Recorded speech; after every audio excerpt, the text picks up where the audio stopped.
दोस्तों, आज हम लोग class 11th chapter number 1 some basic concept of chemistry की बात कर रहे हैं। तो ये चैप्टर बहुत ही ज़्यादा इम्पोर्टेंट है आपके आगे आने वाले रसायन विज्ञान के चैप्टरों में समझ बढ़ाने के लिए। ये चैप्टर बहुत ही ज़्यादा महत्वपूर्ण है, क्योंकि ये चैप्टर आप अच्छे से पढ़ेंगे तो ये इस बात की गारंटी देगा कि आप आने वाले दूसरे, तीसरे, चौथे, पाँचवें एंड सो ऑन चैप्टर्स में कैसा काम करने वाले हैं, कैसे आपकी अंडरस्टैंडिंग बढ़ने वाली है।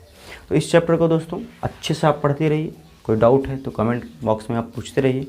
तो यहाँ पे देखिए दोस्तों, रासायनिक संयोग के नियम। रासायनिक संयोग का नियम मतलब केमिस्ट्री में किस किस तरीके से कोई भी एटम, मॉलिक्यूल, है ना, कंपाउंड्स आपस में क्या करते हैं, मिक्स होते हैं, मिलते हैं, और किस प्रकार से वह क्या करते हैं, अगले कंपाउंड्स का फॉर्मेशन करते हैं। तो इसके लिए तमाम नियम बनाए गए हैं। द्रव्यमान संरक्षण का नियम, इसके बाद स्थिर अनुपात का नियम, गुणित अनुपात का नियम, गैसोलॉग नियम, अवोगाड्रो नियम, डाल्टन्स नियम, बहुत सारे दोस्तों क्या हैं, नियम हैं। हाँ, लेकिन वो छोटे छोटे और आसान नियम है, इसलिए आपको घबराने की जरूरत नहीं कि अरे बाप रे बाप इतना नियम है कैसे पढ़ेंगे। हाँ, ऐसा घबराने की ज़रूरत नहीं है।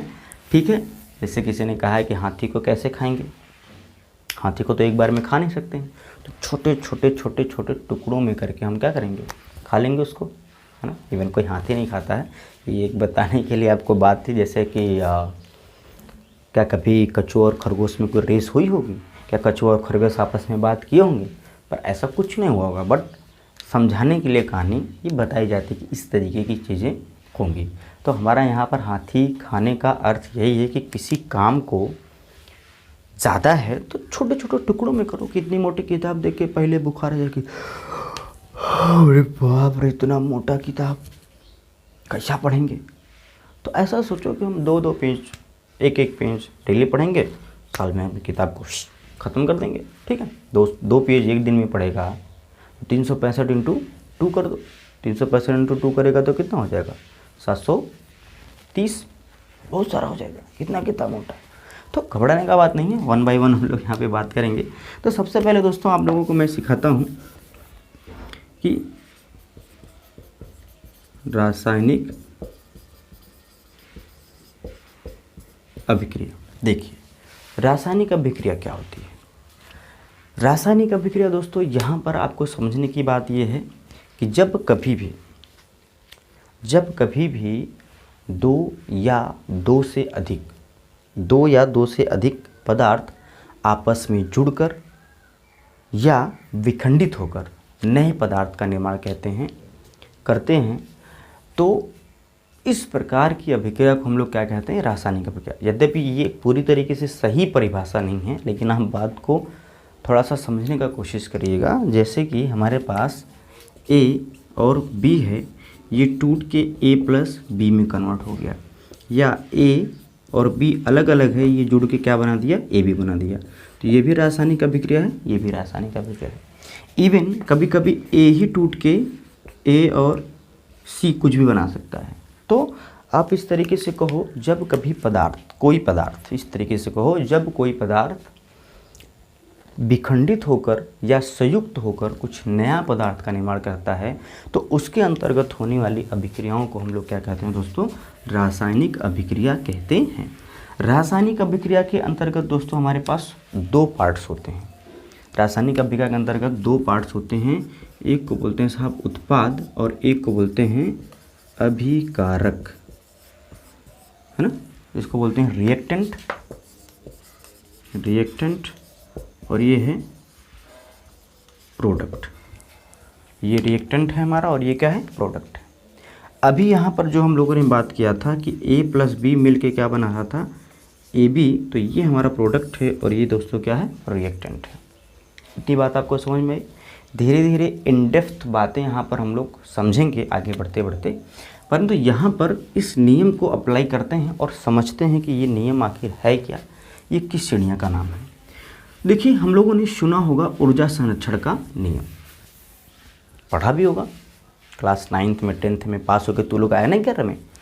तो द्रव्यमान संरक्षण का नियम जानते हैं। उससे पहले मैं आपसे ऊर्जा संरक्षण का नियम पूछता हूँ। तो ऊर्जा संरक्षण का नियम क्या होता है कि ना तो ऊर्जा को नष्ट कर सकते हैं, ना तो उत्पन्न कर सकते हैं, बस इसको एक फॉर्म से दूसरे फॉर्म में कन्वर्ट कर सकते हैं। दैट मीन्स ऊर्जा जो हमारा एनर्जी है इस conserved, energy can't be change. जितना है मतलब भगवान ने 100 किलो जूल उष्मा दी थी जब हम लोग पैदा हो रहे थे, तो 100 किलो जूल उष्मा आज भी इन्वायरमेंट में मौजूद है, बस उसका फॉर्म चेंज होता चला जा रहा है। आपको पता भी है कि जैसे विद्युत ऊर्जा आ रही है, विद्युत ऊर्जा आई, हमारे स्पीकर में घुसी, वहाँ से आवाज़ निकली, तो विद्युत ऊर्जा कन्वर्ट हो गई ध्वनि ऊर्जा में, ध्वनि ऊर्जा जाके वायुमंडल में क्या होगी, स्टोर हो गई होगी, फिर वो किसी में कन्वर्ट होगी। मतलब ऊर्जा इधर से उधर कन्वर्ट की जा सकती है, लेकिन खत्म या उत्पन्न नहीं की जा सकती है। उसी तरीके से दोस्तों द्रव्यमान संरक्षण का नियम कहता है कि किसी भी, है ना, इसको जो है 1900 कुछ ईस्वी में, शायद मुझे ईस्वी तो याद नहीं, आपको भी याद करने का ज़रूरत नहीं है, ईस्वी को हमारा भूली, एक वैज्ञानिक थे लेवासिए, और लेवासिए तो पहले से भी परिचित था आपको। He was the father of chemistry, he was the father of chemistry, Lavoisier. तो लेवासिए साहब ने क्या किया था, इस नियम को प्रतिपादित किया था, दिया था, और इनके अनुसार किसी भी रासायनिक अभिक्रिया में जो द्रव्यमान होता है वो संरक्षित रहता है। तो सिंपल सा लिखेंगे, किसी भी रासायनिक अभिक्रिया में द्रव्यमान संरक्षित रहता है।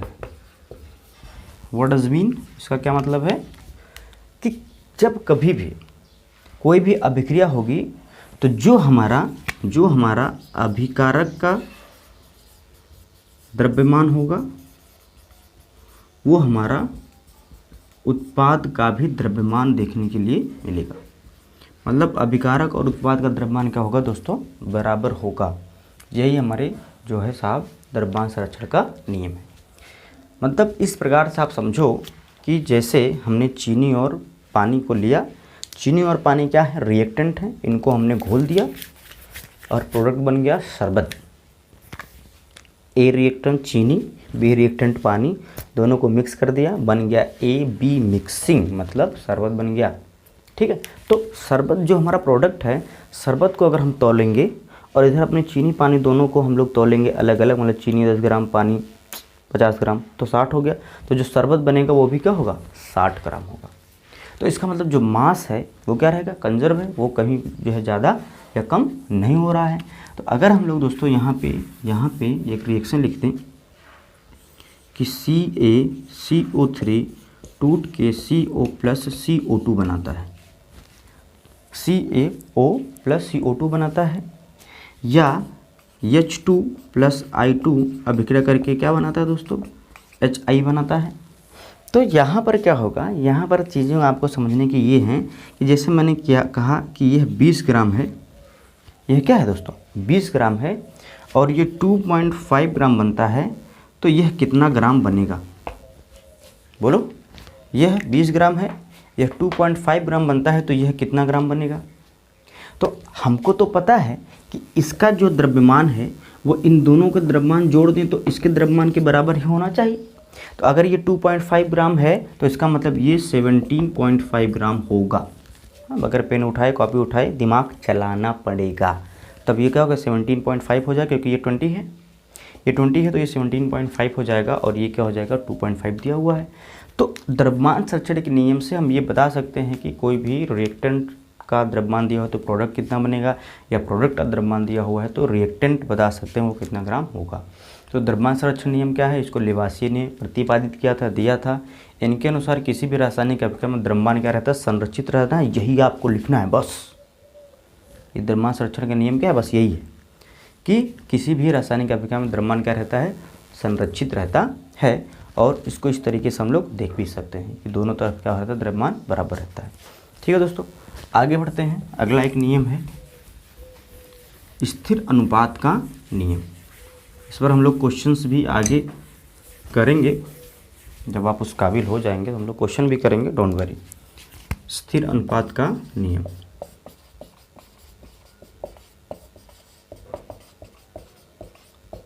Law of constant proportion, law of constant proportion, इसको जोसेफ प्राउस्ट ने,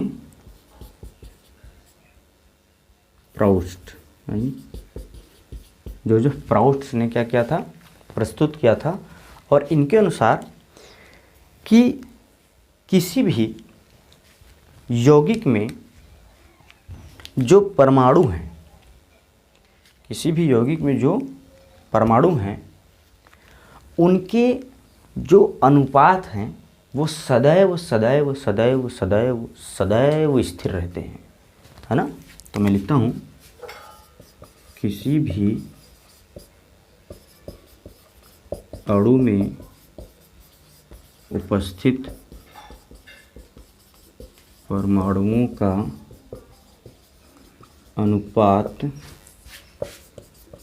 सदैव स्थिर रहता है। ये क्लास 9th में आप लोगों ने पढ़ा हुआ है मेरे ख्याल से। यहाँ पे आपको ज़्यादा डिटेल में इस पर मैं चर्चा इसलिए नहीं कर रहा हूँ, ऑलरेडी आप लोग इसको पढ़ा हुआ है। किसी भी अणु में, किसी भी यौगिक में उपस्थित परमाणुओं का जो अनुपात होता है वो सदैव क्या रहता है, स्थिर रहता है। दोस्तों जैसे इसका एग्जांपल्स की बात किया जाए, H2O है, H2O की अगर हम लोग अनुपात की बात करें तो इसका जो द्रव्यमान है, हाइड्रोजन का वो एक होता है, 2 हाइड्रोजन है तो यहाँ पे आ जाएगा 2।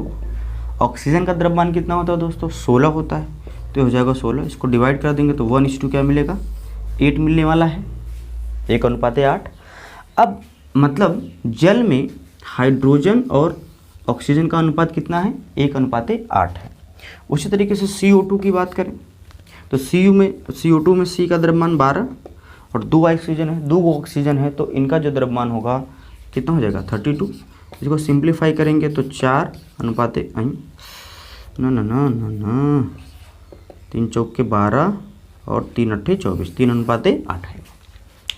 अब जो हमारा जल है उसको बनाने का कई तरीका है, बरसात का जल, नदी का जल, खड्डे का जल, समुद्र का जल और हमारे नलके का जल। कई जगह से जल, अमेरिका का जल, ऑस्ट्रेलिया का जल, पाकिस्तान का जल, इंडिया का जल, यहाँ का जल, वहाँ का जल, सब का फार्मूला H2O है। और कहीं से भी जल लें, चाहे हम पहाड़ पठार नदी नाले से जल लें, चाहे किसी देश से जल लें, उसमें हमेशा जो ये हाइड्रोजन और ये ऑक्सीजन का रेशियो है साहब, वो 1:8 रही, 1:8 रहेगा, वो परिवर्तित नहीं होने वाला है। इसीलिए कहा गया कि किसी भी अणु में उपस्थित परमाणुओं का, जो परमाणु का अनुपात है, ये पूरा क्या है दोस्तों, अणु है। अणु और परमाणु आगे हम पढ़ाएंगे, पूरा अणु है और इसमें हाइड्रोजन और ऑक्सीजन क्या है, ये क्या है, परमाणु है। तो इनके परमाणुओं का जो रेशियो है वो क्या है दोस्तों, हमेशा फिक्स रहेगा। अब इसको भी बनाने के कई तरीके के, कार्बन और ऑक्सीजन का रिएक्शन करवा के CO2 बना सकते हैं। या इससे पहले हमने आपको एक रिएक्शन दिखाया कि CaCO3 जब गर्म करेंगे, हीट करेंगे, तो यहाँ से भी CO2 प्रोड्यूस होगी, है ना। या इसको हम लोग जब किसी हाइड्रोकार्बन का क्या करते हैं, ऑक्सीजन से करवाते हैं, तो वहाँ से भी हमको CO2 प्राप्त होती है, वहाँ से भी क्या होती है, CO2 प्राप्त होती है और वाटर प्राप्त होता है। तो कई मेथड्स हैं CO2 को प्रिपेयर करने के लिए, बनाने के लिए। लेकिन जब CO2 बन जाएगा तो उसमें कार्बन और ऑक्सीजन का जो अनुपात होगा वो हमेशा क्या होगा, 3:8 ही रहेगा। तो कह सकते हैं किसी भी माध्यम से किसी यौगिक को बनाया जाए, लेकिन उस यौगिक में उपस्थित परमाणुओं की जो अनुपात है वो सदैव स्थिर रहेगा, वो चेंज नहीं होगा। मतलब कि हमने क्या किया, ये हमारे पास कोई यौगिक है, कोई अणु है, हमने ये एक मेथड से इससे बना दिया और एक मेथड से इससे बनाया। मतलब दोनों मेथड लगाए, एक मेथड ये लगाए, एक मेथड ये लगाए, बना यही। तो इसमें जो परमाणु उपस्थित होगा, इसका जो अनुपात होगा वो क्या रहेगा, बराबर रहेगा हमेशा, ना कम होगा ना ज़्यादा होगा। ये हमको कहता है स्थिर अनुपात का नियम। अब हम लोग दोस्तों बात करते हैं, आगे बढ़ते हैं, लेकिन वीडियो को ज़्यादा लंबा नहीं करते हैं क्योंकि आप इन दोनों को समझिए। फिर आगे मिलेंगे हम लोग गुणित अनुपात के नियम में, गैसोलॉग के नियम में, एवोगाड्रो के नियम में, बहुत सारे नियम हैं, उस पर मिलेंगे। फिलहाल इसको यहाँ पे स्टॉप करते हैं, मिलते हैं नेक्स्ट वीडियो लेक्चर में। Till then stay blessed, stay safe, thank you.